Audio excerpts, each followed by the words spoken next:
This is a short introduction to my next book, Written in the Runes. We know the explorer John Cabot landed on the east coast of Canada in the late 15th century. What is less well known is what he actually discovered. Cabot claimed he had found a mysterious island believed by early European adventurers to be a place in the North Atlantic where ancient settlers had once built cities. They called it the Island of Seven Cities. This island Cabot discovered in 1497 is now called Cape Breton Island.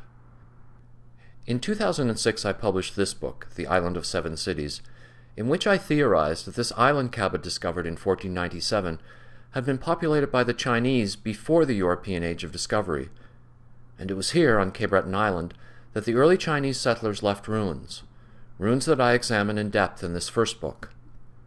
This book, Written in the Runes, examines a second set of mysterious ruins on Cape Breton Island and suggests that these also may have been left by early Chinese settlers.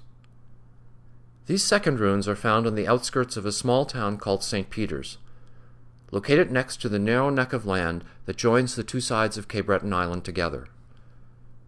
A modern canal now cuts across this stretch of land, but there is the suggestion in early documents and maps of the region that there was an ancient waterway here, a canal, that had been built before the arrival of Europeans. In 1597, a ship's captain described it as a road on which ships could sail. When the French military arrived in Cape Breton in the early 18th century, they drew this map.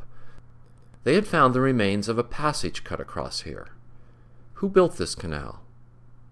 There are also the ruins of two old fortresses here in St. Peter's that may have been associated with this ancient canal.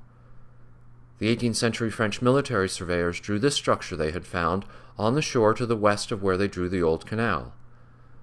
The Aboriginal people of the region, the Mi'kmaq, told the first historian of the province that this structure had been built before the French, before the first European settlers. Parts of the walls of this ruined fortress still exist. Officially, according to the government plaque on the site, it is said to have been built in 1650 by a French fisherman and fur trader, but there are several reasons to support the Aboriginal claim that this small structure was built by much earlier visitors.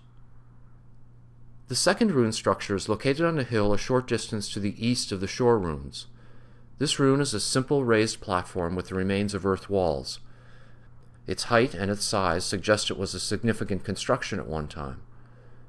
The official position, as can be seen on this government sign on the site, explains that the runes were built in the winter of 1793 by a group of English soldiers. However, the French, who arrived almost a century before these English soldiers, drew a map of the hillside that appears to already show this raised platform.